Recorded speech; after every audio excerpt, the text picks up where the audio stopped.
Can you tell, like, can you see the frustration on my face? I don't know if, you know, you saw me just get beat up today, but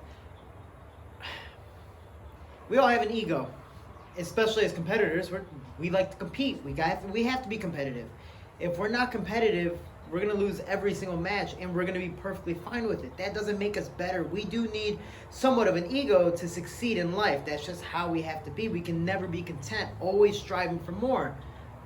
But it's crazy is one of my videos talking about how to gain confidence by Dean Thomas. He talked about you have to lose, you have to fail, and you rather fail in the gym. My coach back at home, Harry McGinnis, one of my wrestling coaches, was like, I don't care how the whole season goes.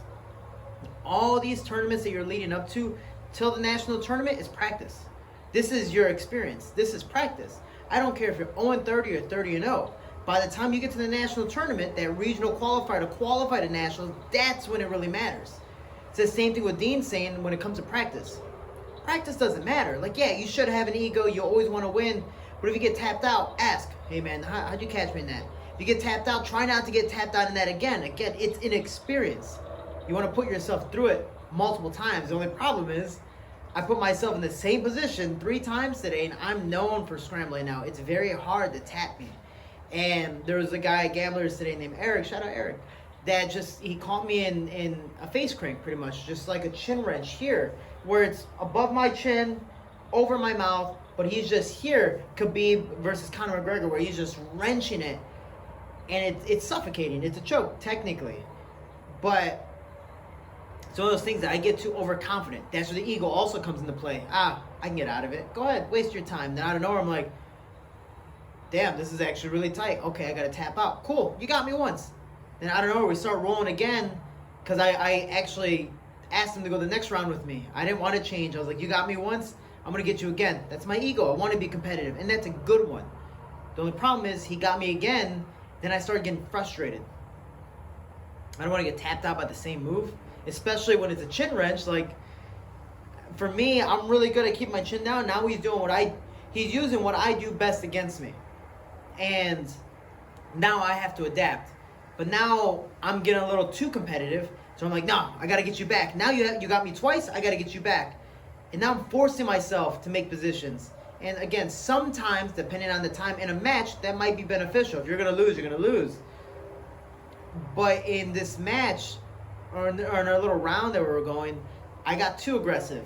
And now I started to throw away my technique out the window and just be one-minded and just focus on one thing to where the blinders are on, and I'm not focusing on everything else coming at me, and got my back taken immediately, and I got chin wrenched again, and it's like,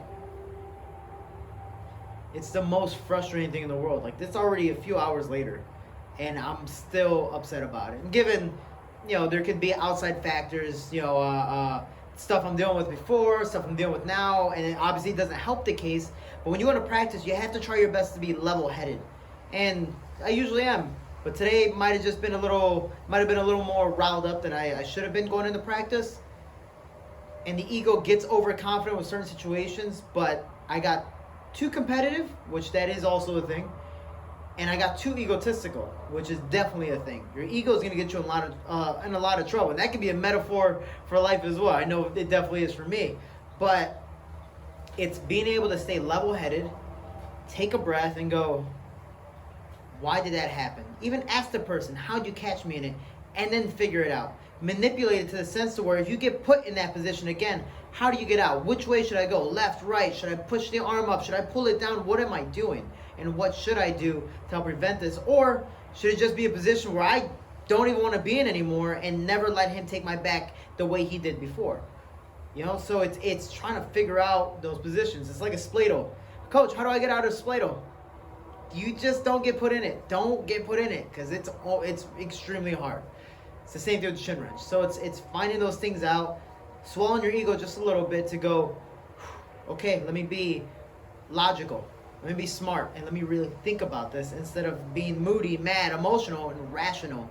And now I'm causing more pain than I really, should be.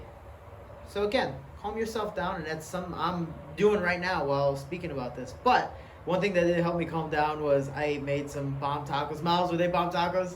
I made some carne asada, some arrachera, and a lot of chicken, and I cooked it with Pitbull's Grill, Pellet Pitbull's Grill. This thing is dope. Seriously, you gotta check them out, especially with summer coming. Like Pitbull's, thank you. Meal prepping is amazing. We got so much more for later, Miles. Like I'm so excited about that. But guys, check out Pitbull's Grill. Thank you so much for sponsoring the video, and man, swallow your ego. Thank you, Dean Thomas, for the advice, and just have fun. Do your thing.